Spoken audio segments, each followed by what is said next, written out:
Alors ici, on va rapidement faire un effet un peu de spot lumineux sur une partie de la scène. Vous voyez le rectangle là? C'est pas lui qu'il va falloir utiliser.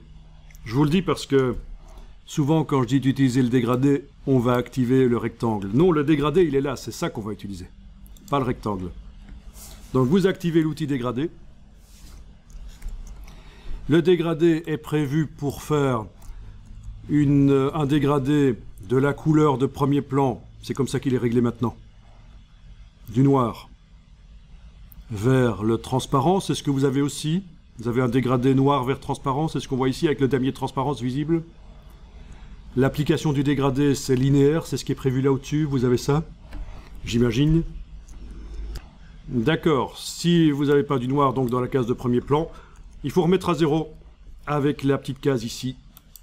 Voilà, et maintenant le dégradé devrait montrer du noir vers du transparent. Et le transparent apparaît un peu gris clair, mais c'est le damier de transparence qu'on a été créé tout à l'heure, vous vous souvenez hein?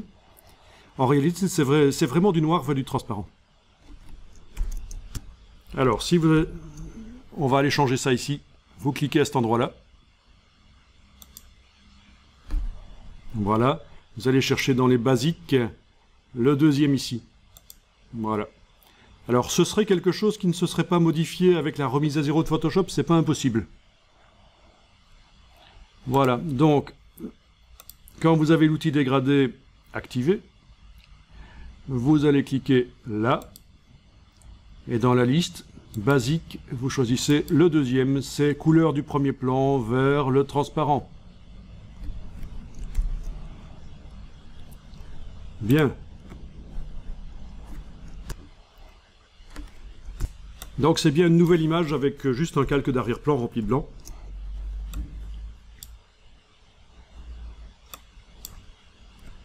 Ok, alors positionnez le pointeur plutôt vers le bas de l'image.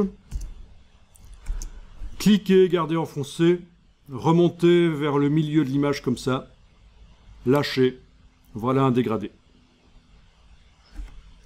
Donc le dégradé en mode normal 100%, sans sélection active. On vérifie bien que dans sélection, il est désélectionné et grisé. Il n'y a pas de sélection. On a tracé du bas vers le milieu de l'image. Voilà ce qu'on a obtenu. Un dégradé. Les pixels blancs ont été modifiés. Ensuite, je vais tester ceci. Je positionne le pointeur en haut à gauche et je tire vers le bas, vers le milieu. En fait, on va tester ça vers le milieu. Du haut à gauche vers le milieu.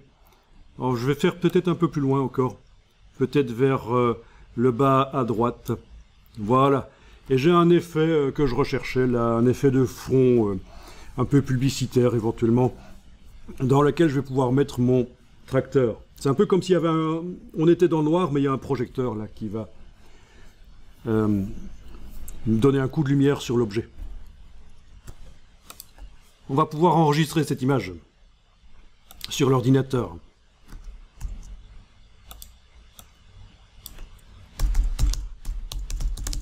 Je vais l'appeler fond dégradé, -01. Ah oui, au fait, j'utilise une manière de nommer les fichiers qui est web compliant, c'est-à-dire que si un jour je dois mettre un fichier sur un serveur, il n'y a pas de problème, ça va passer. C'est-à-dire, jamais commencer un nom de fichier par un chiffre. Bon, ça commence par une lettre ici, donc ça va. Jamais d'espace, soit des tirets ou des underscores. Jamais de caractères avec des accents. Et jamais plus de 32 caractères. Vous êtes certain que ça passe partout si vous faites ça. Donc voilà, au passage, vu que j'ai donné ce nom-là, vous pourriez vous demander, tiens, c'est bizarre, il est écrit dégradé sans le... Est-ce qu'il a un clavier américain sans accent? C'est pas ça en fait, c'est que je le fais exprès pour éviter les problèmes. Et quand vous faites des scripts dans Photoshop, les accents peuvent poser des problèmes aussi. En fait, à plein d'endroits, ça pose des problèmes les accents quand on veut faire des choses et des automatismes. Donc, bonne habitude d'écrire bizarrement comme ça. Ok, Je vais peut-être faire un dossier spécial doc, mais quoique... ouais, non, je vais faire un dossier spécial document mardi après-midi. Vous n'êtes pas obligé d'en faire un, mais moi je fais un dossier spécial pour les documents de cet après-midi. Voilà. Et je le mets dedans. Voilà. Dans la boîte d'enregistrement, ceci est coché. Est-ce que ça a l'importance que ce soit coché ou pas? Pas vraiment.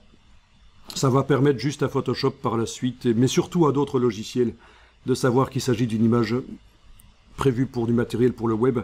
Alors j'ai dit que c'est pas génial de faire des images sRGB, mais bon, ici ça va, hein, c'est pas très grave. On est relativement limité au niveau du nombre des couleurs. Je ne vais pas mettre des verts intenses dans mes photos ou des choses comme ça, qui ne sont pas affichables sur des moniteurs bas de gamme. Donc, voilà. J'enregistre que ce soit coché ou pas. L'inclusion du profil, ça n'a pas une importance énorme dans un premier temps. Alors, ce qu'on va faire ici, c'est qu'on va, dans un premier temps, importer le fichier du tracteur. Donc, vous allez dans le menu Fichier, Importer, et en fait, on a deux types d'importation. Importer et incorporer, ou importer et lier. Alors, on va commencer par importer et incorporer, comme ça vous allez voir ce que c'est.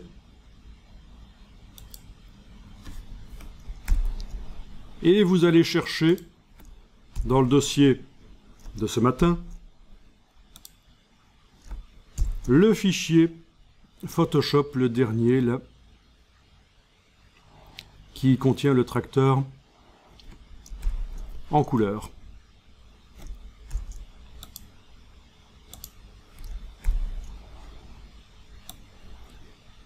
Bon, voilà. Là, je viens de faire sur le Mac un affichage par icône au lieu d'un affichage par liste. Mais l'affichage par liste, c'est vraiment préconisé pour s'y retrouver dans les fichiers. C'est ce qu'il faut faire la plupart du temps. Mais exceptionnellement, de temps en temps, pour faire un affichage par icône. Et on voit les icônes. Alors ça, il n'est pas certain que sur les PC, vous ayez une prévisualisation du contenu des fichiers comme ça, si vous faites un affichage par icône. C'est pour ça qu'il y a un logiciel dans la suite Adobe qui s'appelle Bridge et qui pourra, surtout les utilisateurs de PC, leur être utile pour avoir une vue d'ensemble des dossiers et voir les fichiers, voir ce qu'il y a dedans, avant même de les ouvrir, quoi. Ça, c'est Bridge qui vous permettra de faire ça sur PC. Ici... Donc là, je suis dans une boîte standard du Mac, une boîte d'importation, comme vous avez sur le PC. Quand vous demandez fichier importer, incorporer, vous avez une boîte qui s'ouvre. Et vous avez aussi la possibilité de demander un affichage par icône. Mais il n'est pas certain que vous voyez les prévisualisations. Si vous les voyez, vous me le dites. Ou alors vous voyez juste des icônes bleues Photoshop. C'est ça. Vous ne voyez que les icônes Photoshop. D'accord, vous avez les icônes pour les JPEG, mais pas pour les PSD. Il y a un petit module qui peut être installé dans Windows pour voir les icônes, mais c'est un peu compliqué. Et donc c'est pour ça que je vous dis, si vous voulez un jour avoir une vue d'ensemble sur le contenu d'un dossier et voir les icônes, et que vous n'êtes pas sur un Mac, vous pourrez passer par Adobe Bridge, qui, c'est une des choses qu'il fait. Il montre le contenu des dossiers avec les icônes.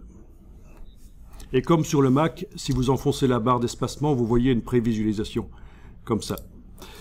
Voilà. En tout cas, quoi qu'il en soit, c'est le dernier fichier, là, le 8, qu'on importe. Voilà, il est là. Et il y a possibilité de le redimensionner là maintenant, mais on va pas le faire, on va directement valider avec le petit V. On valide l'importation.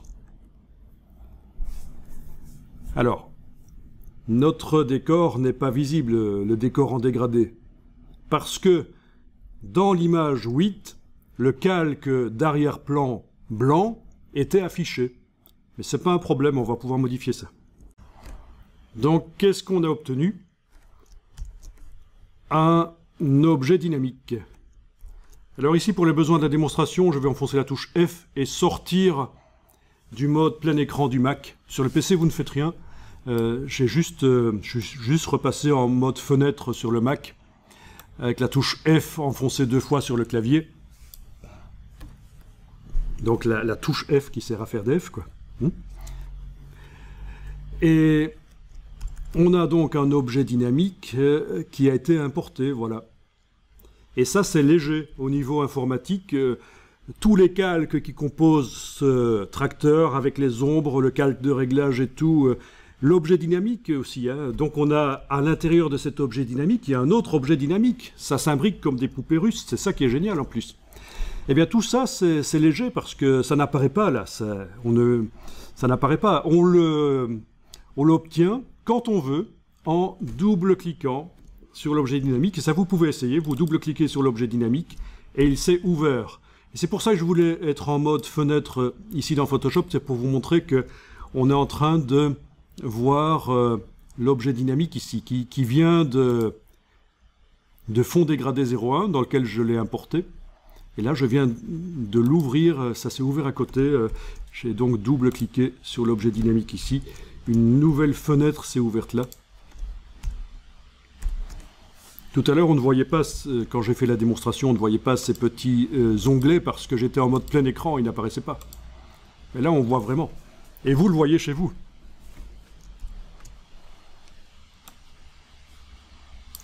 Et où est-ce qu'il se trouve?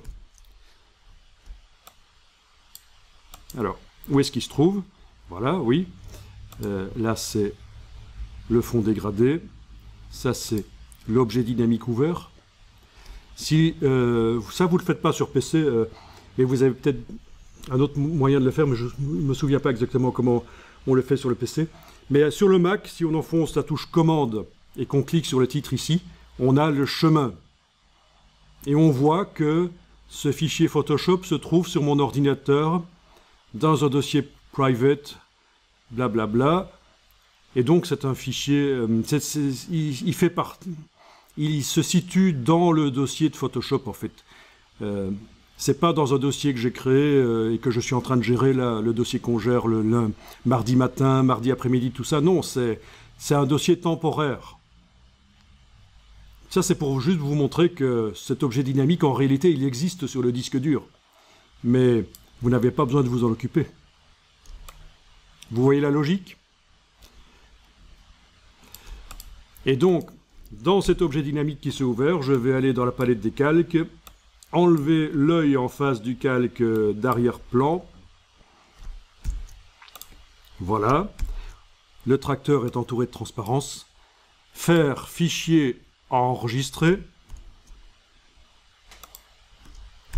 Fermer l'objet dynamique qui s'est ouvert avec la petite croix ici. Attention, hein, c'est pas la boule ici pour ceux qui travaillent sur Mac. Ça, vous allez fermer les deux images en même temps. Hein. C'est juste celle-ci qu'on ferme. Hein.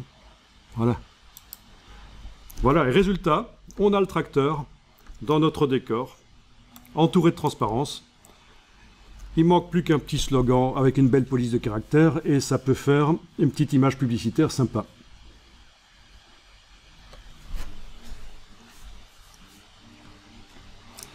Donc, première manière d'amener le tracteur dans un décor importé et incorporé. Il se met en tant qu'objet dynamique.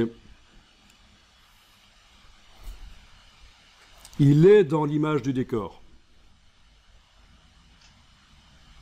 Ce qu'il faut bien comprendre, c'est que si je modifiais l'image que j'ai importée, ou si je la supprimais, ça ne poserait aucun problème parce que ça a été incorporé. C'est la fonction qu'on a utilisée. On a fait importer et incorporer. Donc une copie du fichier qui était sur le disque dur est arrivée en tant qu'objet dynamique dans le montage ici. Mais ce ne sera pas du tout la même chose si on choisit l'autre option. Alors, pour que vous voyez bien, on va jeter cet objet dynamique à la corbeille de la palette des calques. Et cette fois-ci, on va choisir l'autre option. Importer et lier. Et non plus importer et incorporer. Importer et lier. Ça revient au même, une fois que la boîte s'est ouverte, on va chercher le fichier qu'on veut importer. On valide avec le petit V, l'importation. La différence, c'est que ici, à la place d'un signe d'objet dynamique, on a ce signe de chaîne, en fait. C'est un maillon de chaîne. Et ça ressemble à une bouche avec un sucre à l'intérieur. Mais c'est un maillon de chaîne, en fait. D'accord? Lié. Et c'est quoi la différence? C'est que là, le fichier sur lequel je suis en train de travailler, le photomontage, a absolument besoin que le document importé reste accessible. Il est nécessaire. Parce qu'il n'est pas vraiment incorporé, il n'est pas du tout incorporé réellement dans le trucage photo que je suis en train de faire là. Il est lié. Alors peut-être que vous avez déjà entendu parler de cette notion de lien en informatique quand on travaille dans les logiciels. Quand on importe quelque chose dans un document, il y a un lien. Si ce qu'on a importé disparaît du disque dur, c'est la cata. Le lien est cassé, il ne fonctionne plus. Voilà. Alors, on va enregistrer le document ici, sous le nom, je vais peut-être l'enregistrer tout le nom 02, voilà. Le document fond dégradé.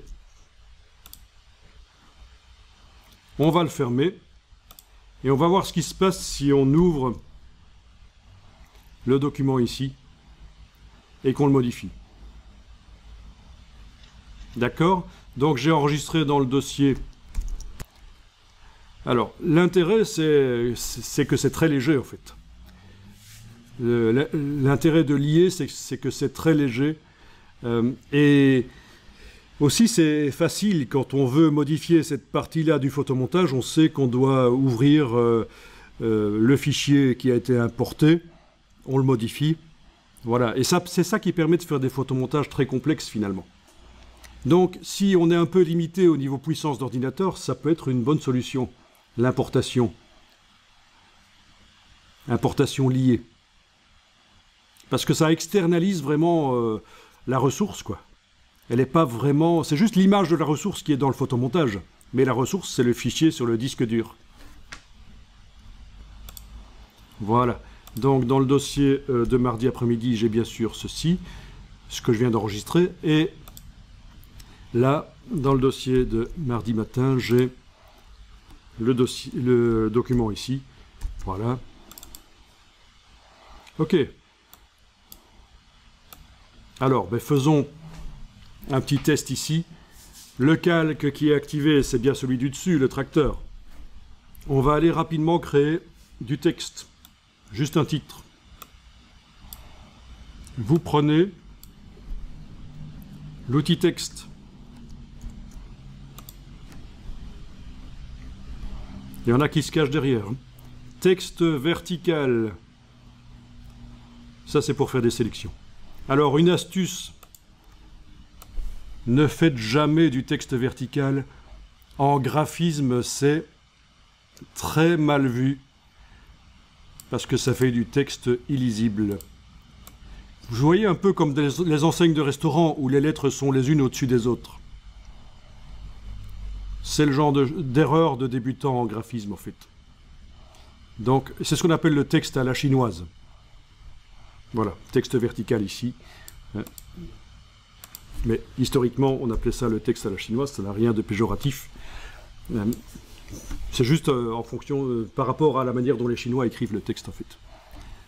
Leur texte à eux. Ok, alors, l'outil texte, si vous cliquez, vous gardez enfoncé et vous bougez la souris, vous avez fait un bloc de texte. Un calque de texte est apparu. Et sur l'image, un bloc de texte est apparu. Et dans le bloc de texte, vous avez du faux texte. Waouh. Vous avez du faux texte. Je vais activer temporairement l'outil de déplacement et repasser plein écran parce que j'arrive pas à naviguer correctement dans mon image. Donc j'ai activé l'outil de déplacement et j'ai enfoncé la touche F, mais ceux qui sont sur PC n'ont pas besoin de faire ça. Voilà. Je réactive l'outil texte. Voilà. Et donc ça, c'est pour faire des paragraphes. Vous pourrez même utiliser des styles de paragraphes avec la palette paragraphes et la palette style de paragraphes. Vous avez du faux texte, du lorem ipsum. Je ne sais pas si vous connaissez. Alors, ne lisez pas parce que c'est vraiment dégoûtant. C'est des situations vraiment dégradantes. Non, je rigole, ça veut rien dire en fait. C'est du faux latin. C'est du texte latin qui a été coupé en morceaux. Et c'est juste pour montrer ce que ça donnera. C'est du faux texte. C'est très connu en graphisme. Alors, c'est pas du tout ce qu'il nous faut ici parce qu'on veut juste mettre un titre. Donc, je voulais vous montrer qu'avec l'outil texte, si vous faites un cliquer-glisser, vous faites un bloc texte pour mettre un paragraphe. Donc, c'est pas ce qu'on veut. Et donc, le calque de texte, on va le jeter à la corbeille. C'est ça qui est vicieux avec cet outil texte, c'est que il y a deux manières de l'utiliser et ça aurait dû être deux outils en fait, mais ça ne se voit pas. C'est le même outil au départ. Donc vous n'avez plus le calque de texte, vous l'avez jeté. Là, vous allez simplement cliquer sans bouger la souris. Vous cliquez, vous lâchez le bouton à souris, mais sans l'avoir bougé. Du coup, vous n'avez pas un bloc texte pour mettre des paragraphes, vous avez une ligne de texte. Voilà. Au niveau du calque, ça ressemble... Il n'y a pas de différence. La différence, c'est qu'on n'a pas le cadre. Et pour gérer des titres dans Photoshop, ce sera beaucoup mieux d'avoir des lignes comme ça, indépendantes. Alors normalement, quand vous avez l'outil texte activé, vous voyez sur le dessus les paramètres pour le texte, la police, tout ça, c'est des reproductions de ce qui existe dans la palette caractères. Tiens, on pourrait se demander pourquoi est-ce qu'on a la possibilité de choisir net ou pas. Ça, c'est quand on fait du web, en fait. Ça dépend comment le texte se met par rapport à la grille de pixels.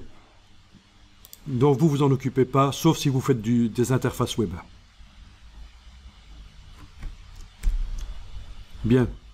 Alors, ce que je vais vous montrer, c'est ceci. On peut modifier la taille de la police. Oui, alors au cas où, pour sélectionner l'entièreté du texte, si vous avez changé d'outil, comme je le fais ici, passer à l'outil déplacement et revenir à l'outil texte, pour sélectionner l'entièreté du texte, une manière facile, c'est le double-clic sur le calque. D'accord ? Double-cliquer sur le T du calque, ça sélectionne tout le texte.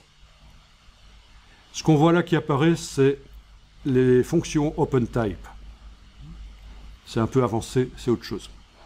Alors donc, modifier la dimension du texte, je vais indiquer ici à la place de 12, je vais indiquer par exemple 40. Touche tabulation sur le clavier pour valider ce que j'ai mis là. Et voilà. Oui, la touche Tab, qui est juste à gauche du A sur le clavier AZERTY, c'est valider ce qu'on vient de mettre dans un cartouche. On appelle ça un cartouche, vous voyez.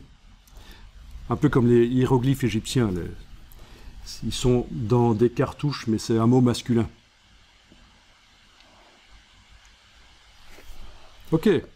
Vous avez également ici la liste, mais vous avez aussi ceci. Si vous enfoncez sur le PC la touche CTRL ou sur le Mac la touche commande, quand vous survolez ceci, vous avez une espèce de curseur qui apparaît, double flèche. Donc en ayant CTRL sur PC enfoncé ou commande sur Mac enfoncé, vous vous mettez au-dessus du cartouche, vous enfoncez le bouton de la souris, vous le bougez de gauche à droite. C'est une manière dynamique de choisir la taille du texte.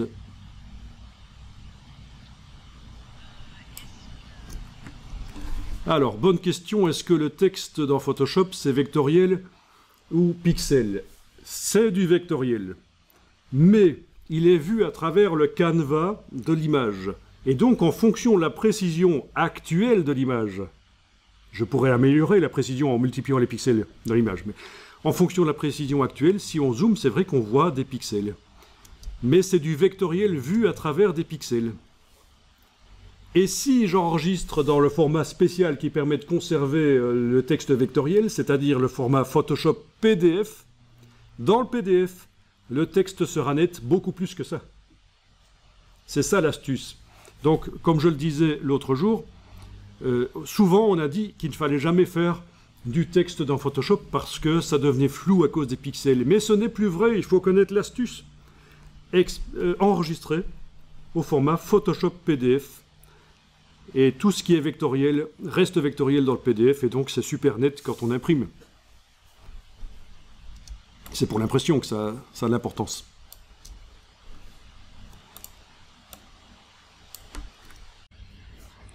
Alors, au niveau de la police de caractère, je vais peut-être à nouveau double-cliquer sur le T ici dans la palette des calques pour sélectionner, et aller choisir la police de caractère dans la liste ici. Je peux cliquer, et avec les flèches haut et bas sur le clavier, vous voyez les flèches, la flèche vers le haut et la flèche vers le bas sur le clavier, je peux passer en revue les différentes polices qui existent.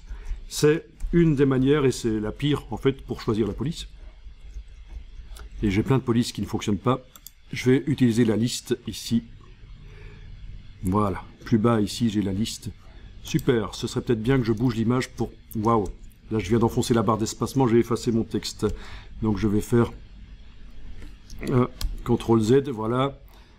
Ok. Je dois être avec autre chose que l'outil texte. Comme ça, la barre d'espacement n'efface pas le texte. C'est logique, la barre d'espacement, si je suis avec l'outil texte, ça efface tout ce qui était sélectionné. Voilà, je vais le mettre là. Et je disais donc que j'allais double-cliquer sur le calque ici pour le sélectionner, puis aller dans la liste des polices ici, pour aller choisir la police que je vais utiliser.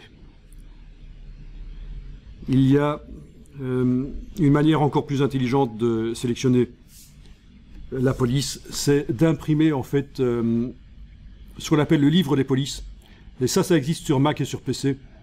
Vous avez ça dans le système d'exploitation, c'est autre chose que Photoshop, c'est le système d'exploitation macOS ou Windows qui propose de visualiser sur écran la totalité des polices. Et vous avez la possibilité d'imprimer sur des pages toutes les polices, et vous choisissez les polices en les regardant sur le papier après. C'est beaucoup mieux en fait. Bon, finalement, j'ai pas beaucoup changé ici, j'ai pris du Minion Pro, oui. Ok. Je change d'outil, je suis plus avec l'outil texte, et donc la barre d'espacement, ça marche, ça me permet de bouger. Pas de problème. C'est l'occasion de parler du texte. C'est une partie importante de Photoshop. Alors, quelque chose qui est super important, et là je vais aller dans la palette Caractères. Allez-y, menu fenêtre, Caractères.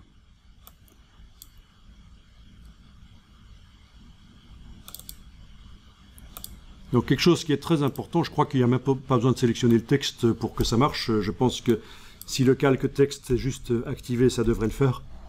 C'est ceci dans la palette caractères. Les espacements entre deux caractères, ce qu'on appelle l'approche de pair. Ils appellent ça ici le crénage entre deux caractères.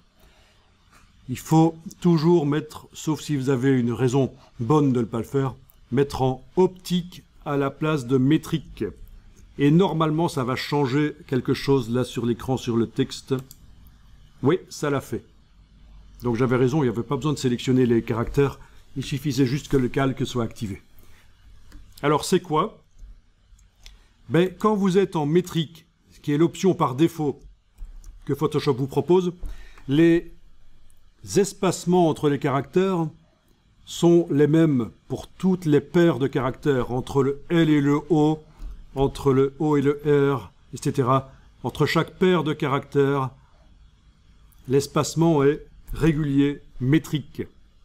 Tandis que si vous passez en optique, le logiciel fait pour vous le boulot qui normalement revenait aux graphistes comme anciennement quand ils faisaient des titres, c'est-à-dire positionner l'un par rapport à l'autre les caractères pour que, quand on regarde les mots de loin, on n'ait pas l'impression qu'il y a des trous. C'est l'alignement optique, en fait. Hein, voilà. On peut encore le faire manuellement aussi, on peut encore aller gérer. Si je jugeais que le O et le R, il faudrait un peu plus d'espace, c'est faisable. Mais ça, c'est extrêmement important d'enclencher optique. Et ça fonctionne dans tous les logiciels Adobe. Vous avez ça aussi dans Illustrator et InDesign. Et c'est vraiment très, très important. Ça va améliorer la qualité de vos textes.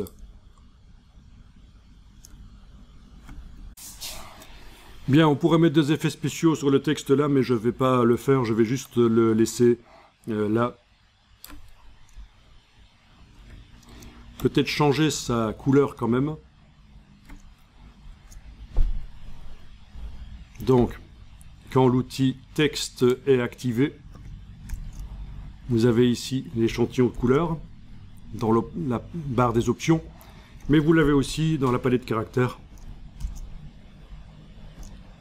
Je clique, et voilà le sélecteur de couleurs qui arrive. Le sélecteur de couleurs, c'est simple. Vous avez une barre verticale ici, c'est la teinte, c'est une roue chromatique. Ensuite, une fois que vous avez choisi à peu près la couleur qui vous intéresse, vous avez le grand carré, où vous avez la saturation en horizontal et la luminosité en verticale. Plus on va vers la gauche, moins c'est saturé, ça devient gris. Plus on va vers le haut, plus c'est lumineux. Donc c'est ça l'idée ici, hein, c'est le modèle TSL. Voilà. Bon, c'est pas mal de choisir une couleur qui fait partie qui est la même que celle du tracteur. Ceci dit, si je sors le pointeur de cette boîte sélecteur et que je clique dans l'image, c'est cette couleur-là qui est choisie. Amusant. Là, vous êtes certain, en faisant ce genre de choses, que vos couleurs de titre, ils vont être pas mal, ça va être pas mal comme choix de couleur, parce que si c'est une couleur qui existe dans l'image qui est à côté du titre, bon choix, ça va marcher. Donc la pipette apparaît automatiquement quand on sort du sélecteur de couleurs le pointeur, elle apparaît, et on clique là où on veut, et ça met cette couleur-là de texte. Voilà. OK. Alors ici, je vais sortir du plein écran avec la touche F. Recliquer là-dessus. Voilà. Donc je suis en train de modifier la couleur du texte, on est d'accord, hein? Là, je clique sur le tracteur, on voit que ça change la couleur du texte en fonction de l'endroit où je clique. Ok, là je vais faire fichier enregistrer, donc sans changer le nom. Ma ressource pour mon image avec le dégradé noir, mon décor publicitaire, a été mise à jour. Voyons ce qui se passe si j'ouvre l'image ici. Voilà. Donc là, il a repéré que la ressource a été modifiée, puisque sur le calque, il y a le petit signe ici. Clic droit sur le calque, mettre à jour le contenu modifié. Voilà. Ah tiens, j'avais oublié d'enlever le calque blanc dans l'image. Mais oui, j'avais oublié d'enlever le calque blanc dans l'image. Bon, c'est pas grave, hein. Je vais fermer l'image ici en l'enregistrant. Je vais aller ouvrir à nouveau la version 8 du tracteur. Il ne faut pas que j'oublie d'enlever le calque blanc en bas. L'arrière-plan, voilà, il est entouré de transparence. Parfait. Je mets à jour en enregistrant, donc je ne change pas le nom de l'image, c'est toujours Vintage Tractor 08. Je reviens sur mon doc du fond en dégradé. Voilà. Je fais un clic droit, mettre à jour le contenu modifié, et voilà, c'est bon. Donc le petit point d'exclamation jaune a disparu, et le fichier lié a été mis à jour. Amusant ça. Donc vous voyez comment ça fonctionne. Alors, on n'est pas obligé de fermer l'image du photomontage pour aller modifier l'image qui a été incorporée. Je peux très bien l'ouvrir à côté et la modifier. Je peux aussi double-cliquer là-dessus et ça ouvre l'image qui avait été importée liée. Ça l'ouvre à côté. Si je regarde avec la touche commande du Mac sur la barre de titre ici, je vois qu'il s'agit bien de mon document qui est dans mon dossier. Cette fois-ci, c'est un fichier lié, c'est pas un fichier temporaire de Photoshop. C'est vraiment un fichier lié. Voilà, et il est possible de le modifier. La taille du texte, par exemple, par transformation manuelle. CTRL-T sur le PC, Commande-T sur le Mac. J'agrandis, voilà. Je valide, j'enregistre. Je ferme. C'est mis à jour tout de suite dans ce cas-là, parce que forcément, vu que j'ai ouvert l'image liée au départ du photomontage publicitaire, il savait qu'elle allait être modifiée, donc il n'y a pas besoin de faire de mise à jour dans ce cas-là. Bon, ça c'est déjà pas mal.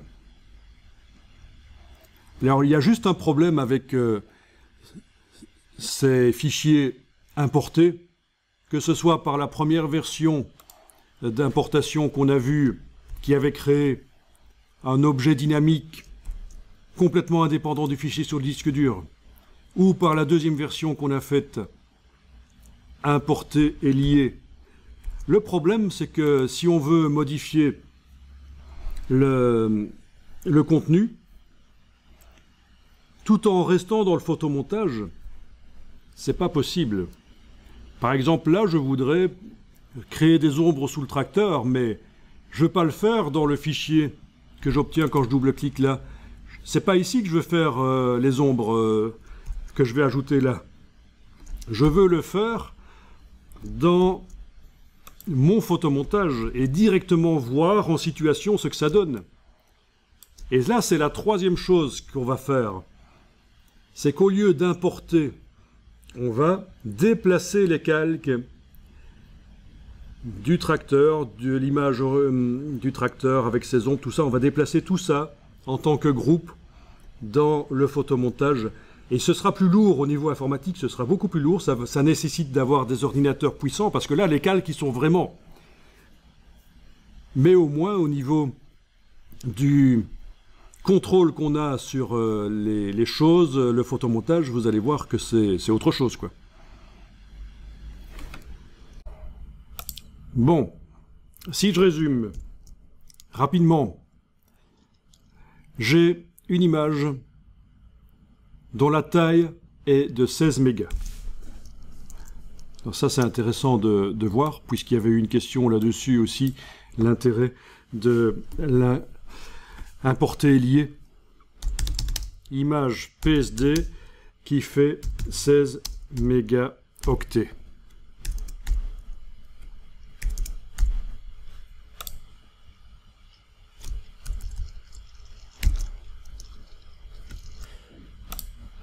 « 16 mégaoctets »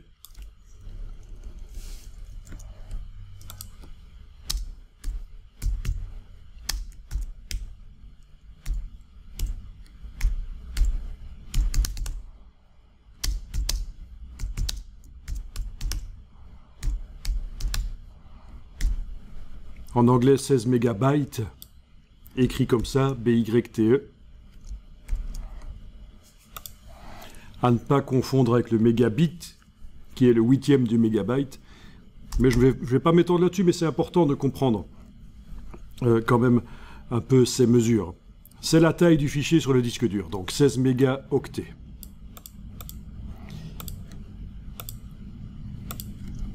J'ai l'image des dégradés, le fond dégradé, sans rien dedans, 0,1,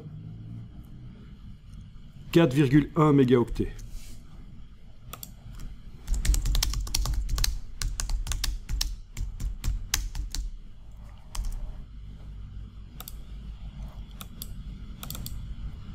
Je prends cette image, j'y importe en l'incorporant, importer, incorporer, j'importe l'image qui fait 16 mégaoctets.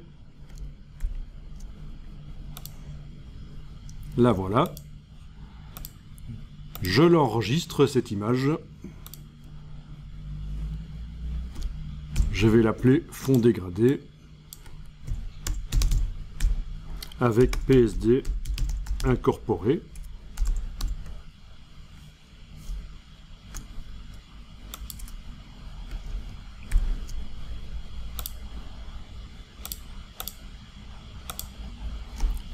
La taille est de 26,4.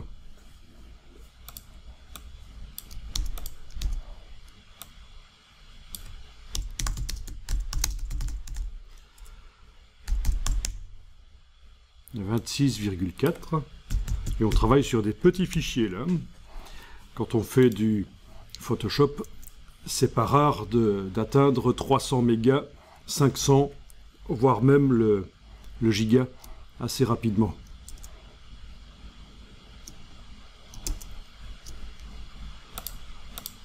Je réouvre mon image du dégradé seul, l'image qui fait 4,1 mégas. Cette fois-ci, je vais importer et lier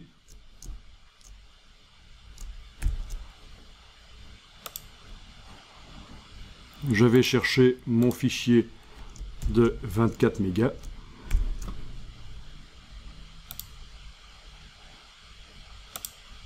Voilà, c'est bien un lien, on a la chaîne. J'enregistre ce montage.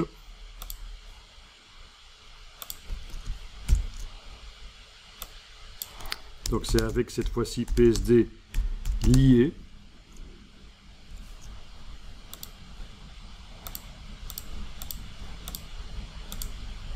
La taille du fichier 10,4. Donc on a deux images quand on les ouvre, que ce soit la version avec PSD incorporé ou PSD lié.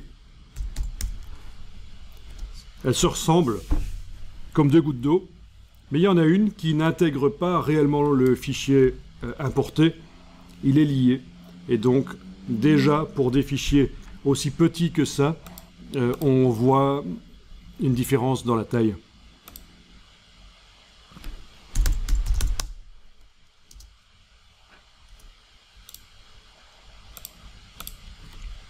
Voilà les deux images ici, liées 10,4, incorporé 26,4. Quand j'ouvre les deux, qui pourrait dire la différence entre celle-là et celle-là?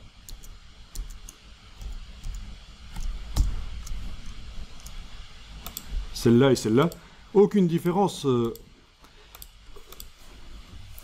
visuellement. Bien.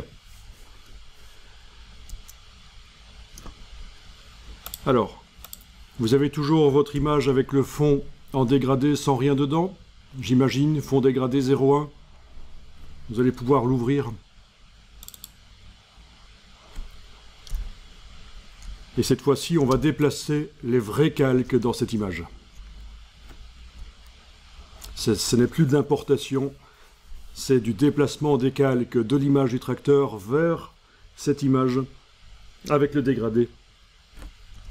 Ok, donc cette image a été ouverte. C'est la première image, le dégradé qu'on avait enregistré. On ouvre l'image du tracteur 08. Le voilà, avec son texte. Et il va falloir sélectionner les choses. Alors peut-être pour que ce soit plus clair ici. Non, je pense que... Oui, je vais quand même aller... Moi, vous n'êtes pas obligé de le faire, mais moi, je vais aller dans le menu de la palette des calques, dans Options de panneau, réduire un peu la taille des vignettes, parce que... Voilà, on verra mieux. Comme ça, si on voit la totalité des calques. Donc, le calque du dessus est activé, c'est le texte. Avec la touche majuscule, la touche Shift, je vais activer le calque qui est juste au-dessus de l'arrière-plan. Donc Shift-clic, tous les calques entre les deux se sont sélectionnés aussi. C'est ça la différence entre utiliser la touche majuscule ou la touche contrôle du PC ou commande du Mac. C'est comme les sélections de fichiers dans des listes. C'est très habituel comme manière de faire. Donc tout est sélectionné sauf le calque d'arrière-plan. Et on va cliquer sur l'icône du groupe, le dossier ici. Et voilà, tous les calques sont allés dans un groupe qu'on peut ouvrir et on peut regarder ce qu'il y a dedans. Parfait. Le groupe, je le ferme. Il ne faut pas qu'il soit ouvert, parce que s'il est ouvert et que par hasard il y a un des calques qui est activé, quand on va déplacer, ça risque de ne pas tout déplacer. Donc le plus sûr, c'est de le fermer comme ça.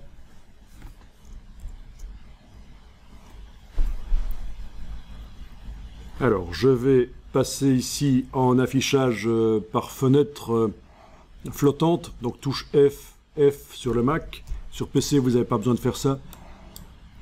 Voilà. Et voilà l'astuce pour faire passer le groupe d'une image à l'autre.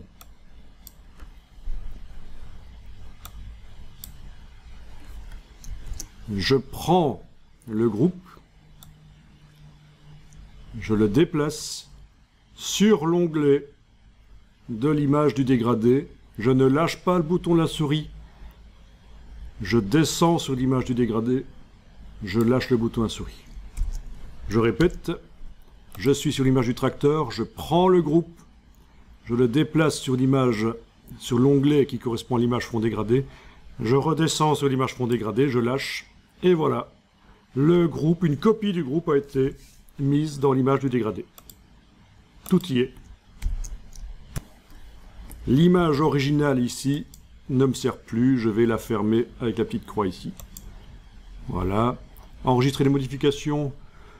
Ouais, oui, on pourrait enregistrer le fait que c'est dans un groupe maintenant. Pourquoi pas.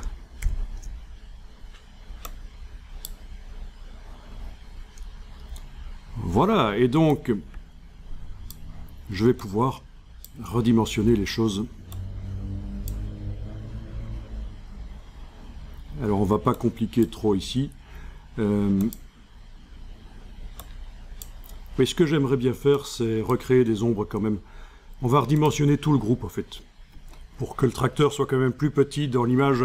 Mais plus tard, je vous montrerai que c'était une erreur de procéder ainsi. Quand vous amenez un objet dans une image et que l'objet est trop grand, c'est une erreur de réflexion. En fait, c'est pas l'objet qui est trop grand, c'est le décor qui est trop petit. Et c'est le décor qu'il faut agrandir. Mais ça, je vais vous le montrer par la suite. Mais ici, je vais réduire l'objet. Donc, en ayant le groupe fermé, toujours, on va faire une transformation manuelle. Alors, CTRL-T sur le PC, Commande-T sur le Mac. C'est édition, transformation manuelle. Alors, il y a un message qui dit que les filtres dynamiques, on a mis 2 filtres d'accentuation, vont être désactivés pendant qu'on fait la transformation. C'est pas très grave. Donc, normalement, si on clique sur OK, là, on devrait voir que la netteté s'en va. Mais dès que la transformation sera terminée, elle reviendra. C'est une question d'économie des ressources informatiques, en fait. Les filtres dynamiques sont désactivés pendant qu'on transforme. Bon, c'est au moment où on va commencer à transformer, sans doute, qu'ils vont se désactiver. Donc, avec la touche Alt, je prends une poignée et je déplace. Sans enfoncer la touche majuscule. Voilà. Bien, je valide.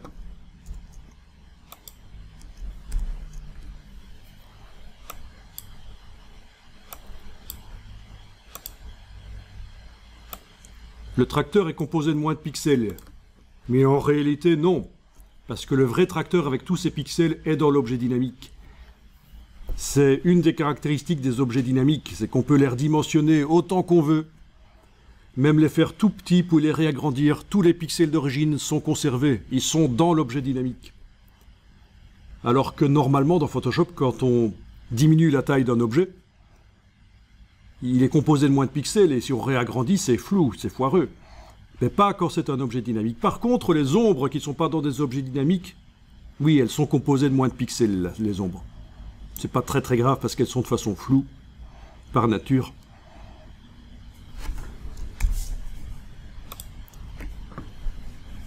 Bien. Vous pourriez même faire le test. Non, on va pas faire le test parce que les ombres vont subir. On va garder les choses simples ici. Excusez-moi. Alors donc, oui, l'intérêt ici de cette méthode, c'est qu'on va pouvoir aller créer directement dans le photomontage ce qu'on veut. D'abord, pensons à enregistrer l'image, fichier enregistré sous, et on va aller enregistrer ça sous le nom avec groupe calque. Voilà. Je vais mettre 01 à la fin.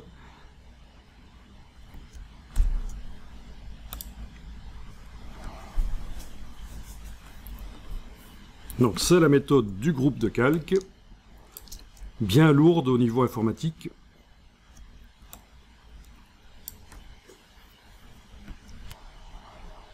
Voilà, j'ai juste tapé configuration minimale Adobe Photoshop et je tombe sur un site de Adobe, configuration requise pour Photoshop.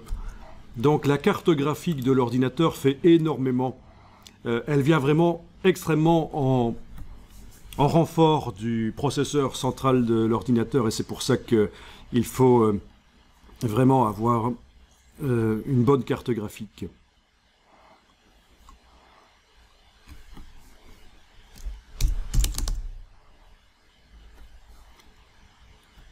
Voilà, la configuration matérielle requise pour Photoshop en termes de processeur et de carte graphique est importante, plus que pour la version précédente. Voilà. Alors, processeur. Pour Windows, voilà ce qu'il préconise. Processeur Intel ou AMD, 64 bits. Au niveau de la carte graphique, GPU avec prise en charge de DirectX, 2 Go de mémoire GPU. Peut-être que sur le lien ici, il y aura les marques qui seront citées, mais je peux déjà vous dire que c'est Nvidia qui est la carte graphique préconisée par Adobe. Au niveau macOS, processeur Intel, toujours 64 bits. C'est la même chose que pour le Windows. Voilà. GPU avec prise en charge de métal, et c'est donc une des technologies Apple équivalente du DirectX qu'on a vu précédemment. C'est de la 3D utilisée pour faire de la 2D en gros, si je ne me trompe pas. Voilà, fin de la parenthèse. Avant d'acheter un ordinateur, réfléchissez vraiment. Je dis ça parce qu'il y en a certains qui s'achètent des petits ordinateurs ultra fins et petits, et puis ils espèrent faire du Photoshop dessus. N'espérez pas. Il faut quand même quelque chose de costaud. C'est pas pour rien que, notamment chez Apple, il y a les ordinateurs bas de gamme et puis les plus haut de gamme pour les pros. Ok, alors, on va ouvrir le groupe et on va créer l'ombre qui devrait logiquement se situer sous le tracteur, parce que ça paraît peut-être un peu bizarre comme ça, l'ombre. Il manque quelque chose. Alors, ce que je vous propose de faire, plutôt que de reprendre le pinceau et de recréer une ombre, c'est de démarrer d'une ombre existante. Par exemple, l'ombre arrière droite, qui est là, voilà. L'ombre arrière droite qui est bien sombre, c'est pas la version copie qui est à 50%, non, elle est à 100% celle-là. On va dupliquer le calque. Donc, on peut l'amener sur le signe plus. Voilà. Je vais la renommer, cette copie 2, Je vais l'appeler pénombre 1. Voilà. Le calque est activé. L'outil de déplacement est activé dans la palette des outils. L'option sélection automatique du calque n'est pas activée. C'est bien. Il ne faut pas qu'elle soit activée. Je déplace et voilà l'ombre en question.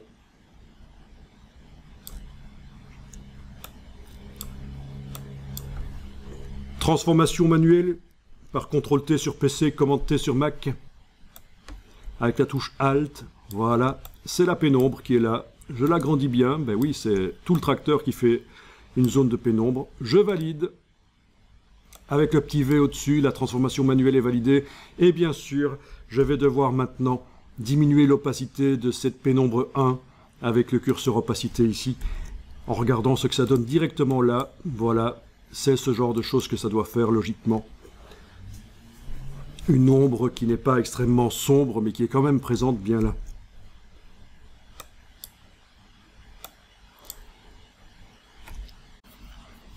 Ah.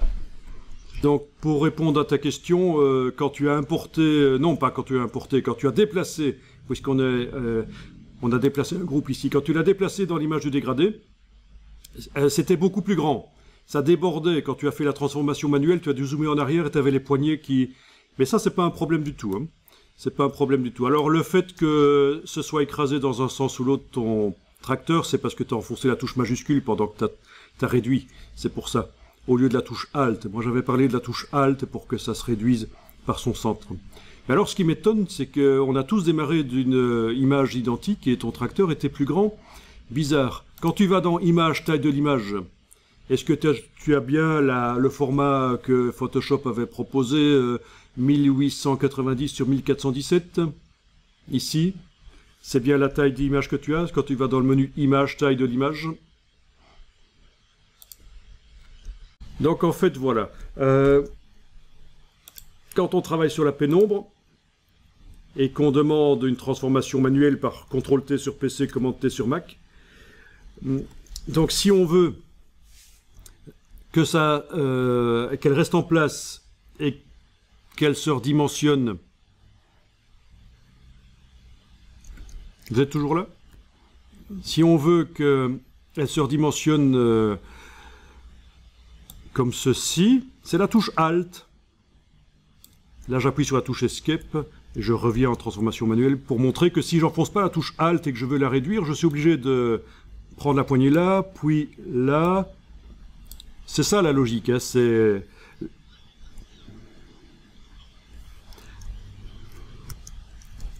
Alors, je reviens en transformation manuelle. En plus de la touche Alt, on peut enfoncer la touche majuscule qui va permettre de modifier les proportions. Les deux touches peuvent se combiner. Voilà. Voilà. Je lâche les touches et je peux repositionner. Alt et majuscule peuvent se combiner, oui. Hein. Et on valide quand c'est bien positionné. Alors, je veux une deuxième zone de pénombre. Je pourrais redémarrer dans la palette des calques, dupliquer à nouveau le calque de l'ombre arrière droite, mais je peux aussi faire ceci. Prendre l'outil de déplacement et enfoncer la touche Alt pendant que je déplace l'ombre, la pénombre 1.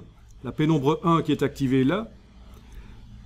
Je vous rappelle que pour l'outil de déplacement, sélection automatique a été décochée, c'est important, sinon c'est source de problème. Vous voyez ce qui se passe quand on enfonce la touche Alt ici?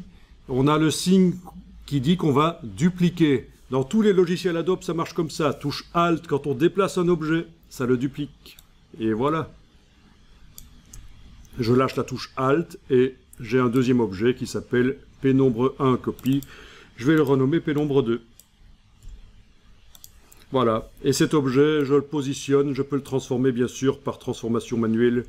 CTRL-T sur PC, Commande-T sur Mac.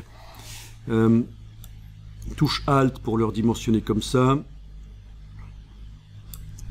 Aucune touche pour le repositionner. Touche majuscule pour changer les proportions. Je lâche.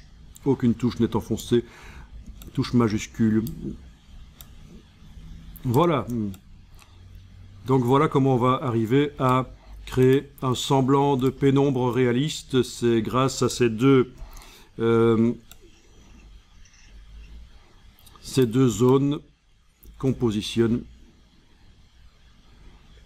Et puis il ne faut pas trop se prendre la tête parce que de toute façon, on va pouvoir les repositionner par la suite.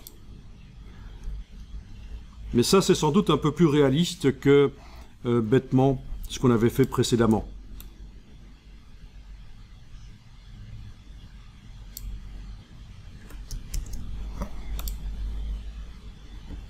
Alors, on va pouvoir enregistrer. Oui, mais je vais enregistrer sous le même nom, je vais écraser. Puisque j'ai fait qu'ajouter des choses. Voilà, voilà.